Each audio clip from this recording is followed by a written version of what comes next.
I've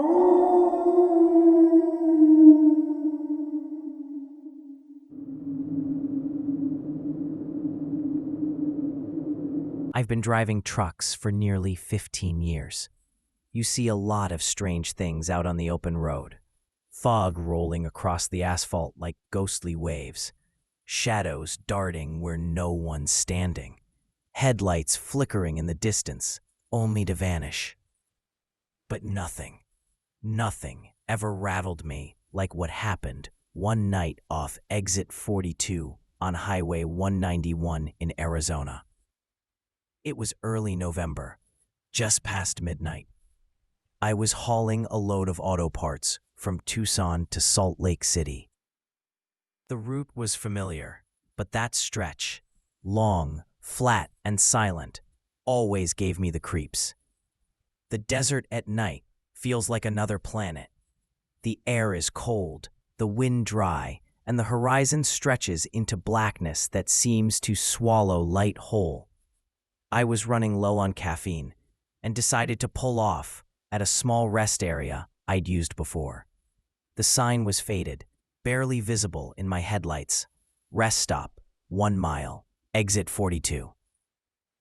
When I pulled in, the place was empty. No cars, no other trucks, just my rig and the flicker of an old fluorescent light buzzing over the restroom building. The air smelled like dust and oil. I parked, killed the engine, and stepped out.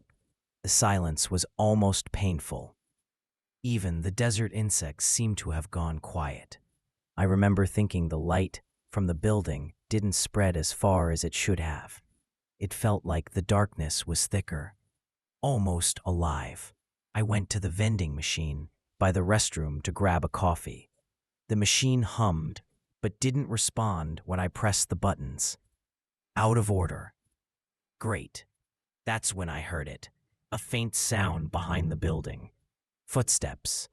Slow, shuffling, deliberate. I rounded the corner and froze. There was a woman standing near the dumpsters. Her back was turned, and she was wearing a long white dress that looked out of place, like something from another time. Her hair was long and matted, hanging over her shoulders. "Ma'am," I called out. No answer. She just stood there, completely still. I took a cautious step forward, the gravel crunching under my boots. "You okay, miss? You need help?"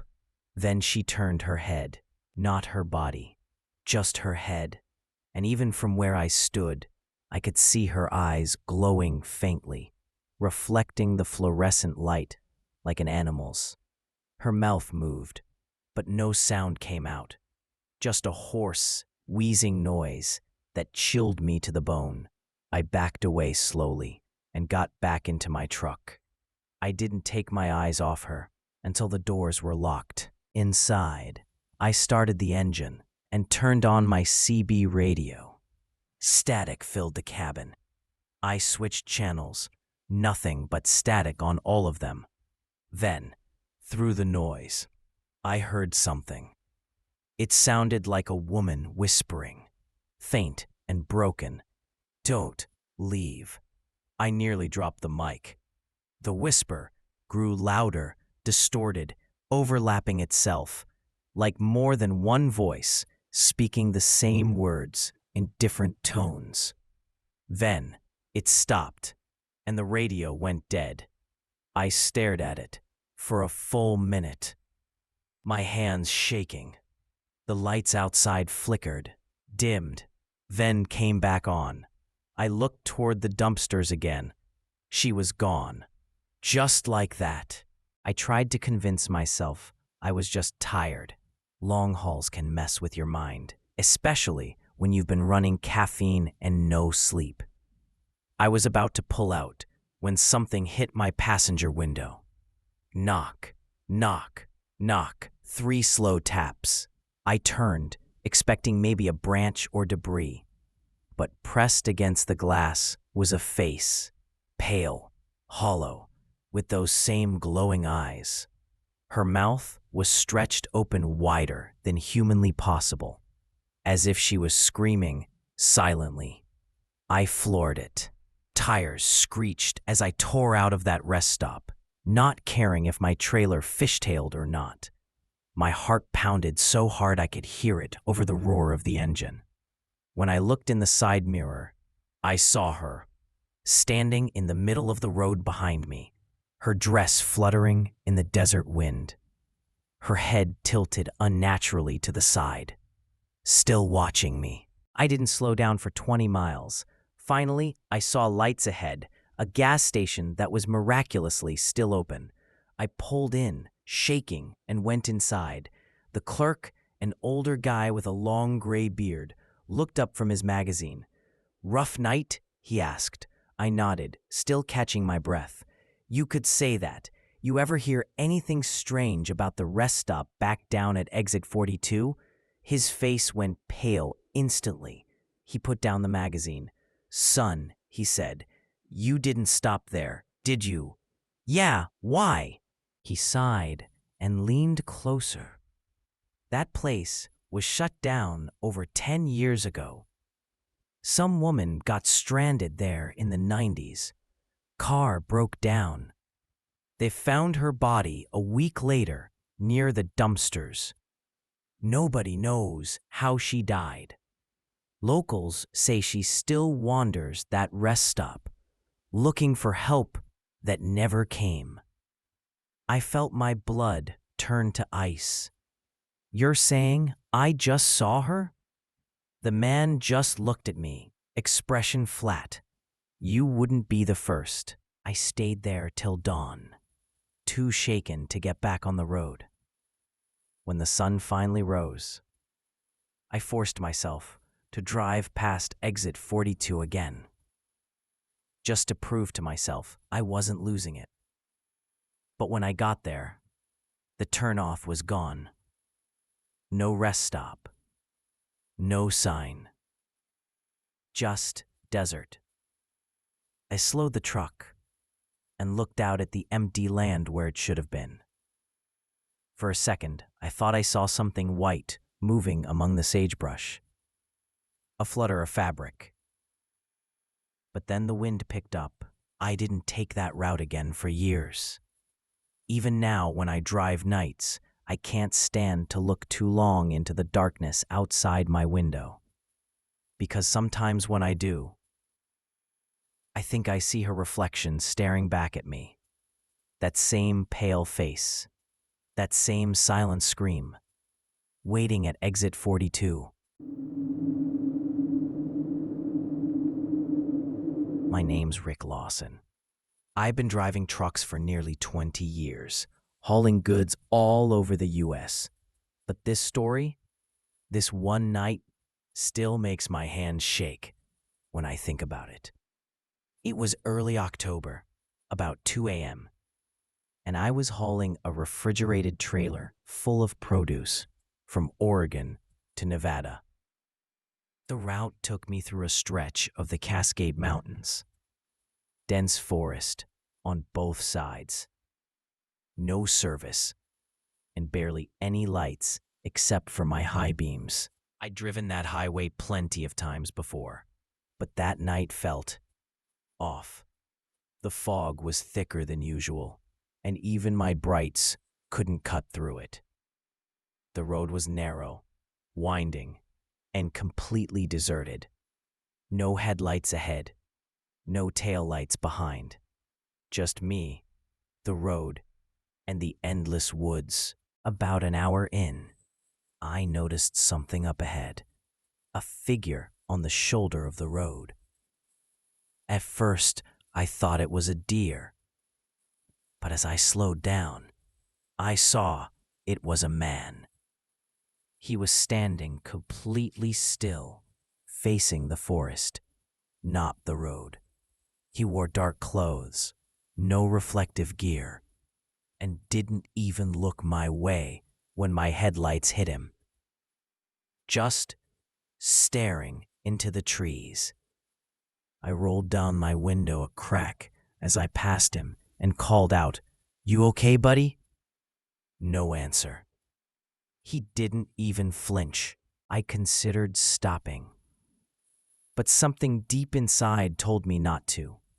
Truckers get all kinds of weird encounters on the road, but something about this felt wrong. My gut said keep driving, so I did. I hit the gas and kept my eyes on the rearview mirror. For a moment, I could see him still standing there in my taillights. Then, he turned his head toward me. Even through the fog, I could see his face, pale, expressionless, with eyes that seemed to reflect the light, like an animal's. Then he was gone. Just gone. Vanished into the trees. I tried to shake it off. Maybe it was fatigue. Maybe I'd imagined it. But 10 minutes later, I caught movement out of the corner of my eye. Something darting between the trees along the road. Too big to be a raccoon. Too fast to be human. Every time my headlights swept across the woods, I thought I saw a shape moving. Low, quick, keeping pace with my truck. My heart started pounding. I rolled up my window and locked the doors. That's when I heard it. 3 heavy thuds on the side of my trailer. Like something hit it with its hand. I slammed the brakes and jumped out with my flashlight, ready to confront whoever was there. But there was nothing. Just silence and fog so thick I could barely see past the hood. Then I noticed something. On the side of the trailer. Smudges. Human handprints. Long, dark streaks, as if someone had dragged their fingers down the metal. I climbed back in and grabbed my CB radio. Breaker 19, anyone got a copy? I think someone's out here messing around on Highway 58. Static. Then, after a few seconds, a faint voice came through. Get off that stretch, if you can, driver. It was another trucker. His voice sounded shaky. He said, You near mile marker 112? Yeah, I said, just past it. He replied, Don't stop. Not for anything. You hear me? Before I could ask what he meant, the radio went dead again. Total silence. That's when I noticed something in my side mirror. A figure standing in the middle of the road behind me. Same man, same dark clothes, same glowing eyes. I floored it. My trailer swayed, tires screeching as I tore down that highway like my life depended on it. After 20 more minutes, I spotted a sign for an old rest area and decided I needed a break to collect myself. I pulled in, parked under a flickering streetlight, and shut off the engine. The rest stop looked like it hadn't been used in years. Trash bins rusted. Bathroom doors chained shut. And the vending machines smashed open. I sat there for a few minutes, hands gripping the wheel, trying to calm down. The forest around me was dead quiet. Not even the sound of crickets. Then I heard it again. Thud, thud, thud. This time on the back of the cab. I froze, slowly turned my head toward the sleeper window behind me, and saw a face. Pressed against the glass, pale, eyes wide, mouth open in a silent scream. I jumped out, flashlight in hand, but the figure was gone.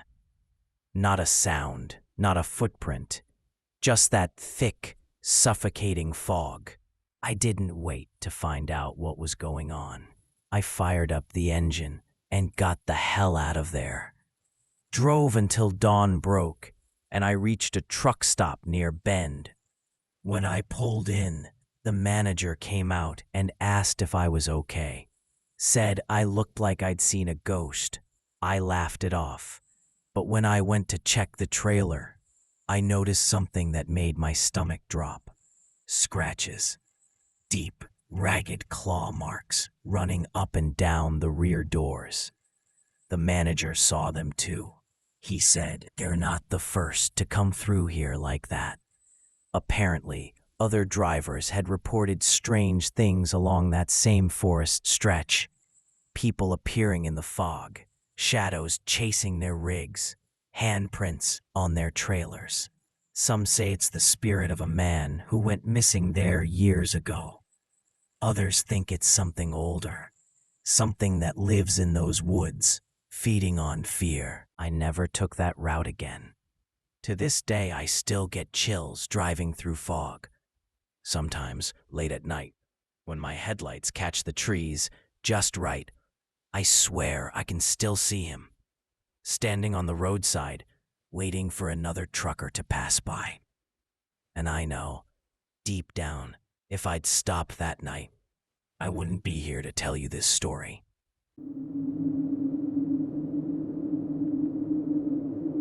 Every summer for the past 6 years, my fiancé and I have taken a 2-week road trip. It's kind of our tradition.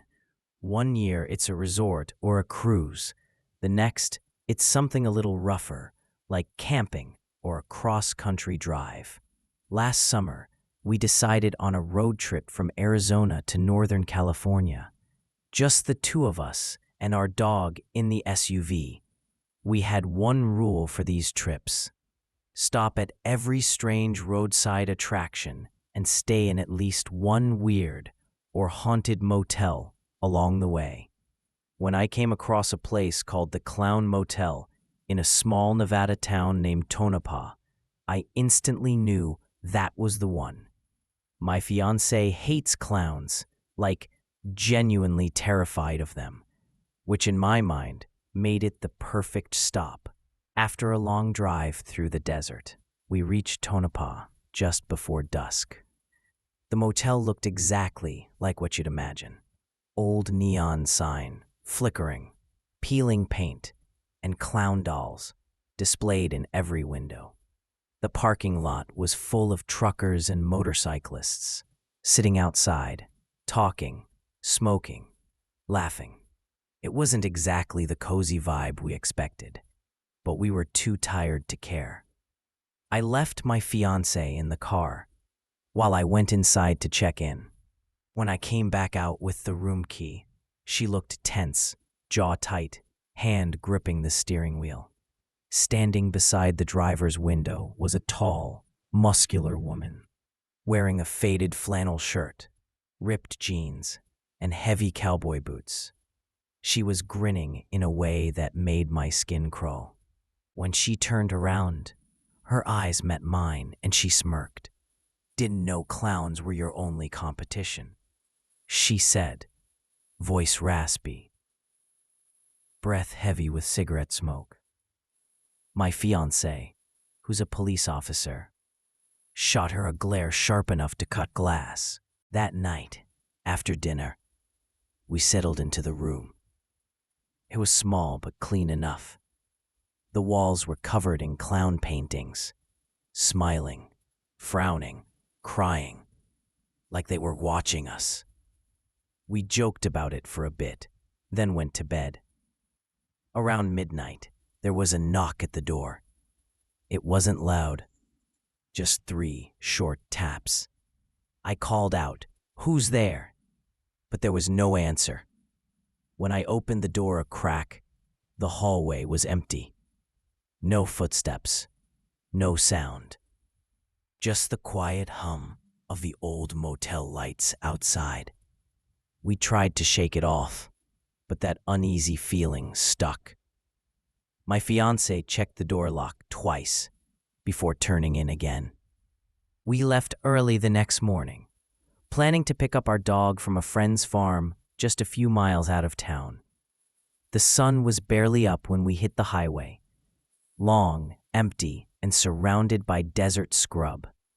About 15 minutes later, I noticed a semi-truck in the mirror. Nothing unusual, except it was following way too close. The massive rig loomed behind us, headlights glaring into our mirrors. My stomach tightened. I could see the driver's silhouette, but not their face. The truck stayed on us for miles, practically glued to our bumper. We turned onto the dirt road, leading to my buddy's property, a long driveway cutting through open land. I figured once we reached his gate, we'd be safe. But the truck followed us in. It got so close, I could hear the engine roaring behind us, dust flying everywhere. My fiancée grabbed her phone to call for help. I floored the gas, kicking up gravel until we reached the farmhouse. The truck stopped at the end of the driveway. The doors opened and 3 people climbed out, 2 women and 1 enormous man. I recognized one of them instantly, the same woman who'd been leaning into my fiancé's car window the night before. They stood there for a moment, just staring, no words, no movement, just watching us from the road. My buddy is a bit of a survivalist, the kind of guy who lives off the grid, collects generators, and keeps his gun collection organized like a museum. He must have heard the engine noise because a moment later, he came out of his garage holding a rifle. Not aiming, just ready. That changed everything. The truckers froze. The woman who had been taunting us muttered something to the man beside her. Then they turned, climbed back into the semi, and drove off down the road, dust trailing behind them. We were shaking. My buddy tried to laugh it off, saying, "People around here know not to mess with me." But my fiancée couldn't stop checking the windows. She said she'd seen the woman's face as they turned away, and that she'd smiled before getting into the truck. We called the local sheriff later that day. Turns out, that group had been causing trouble for a while, following travelers, starting fights at ours, scaring tourists who stayed at the motel. But no one had ever been able to prove anything. We packed up, grabbed our dog, and got back on the road, heading west until Tonopah was far behind us. We still take road trips, but we've never gone back through Nevada. And anytime I see a truck's headlights appear in the rearview mirror on a dark stretch of road, that old fear creeps back. Because for one night, in a dusty little town, beneath a flickering neon clown, we learned that not all monsters hide under masks. Some drive 18-wheelers.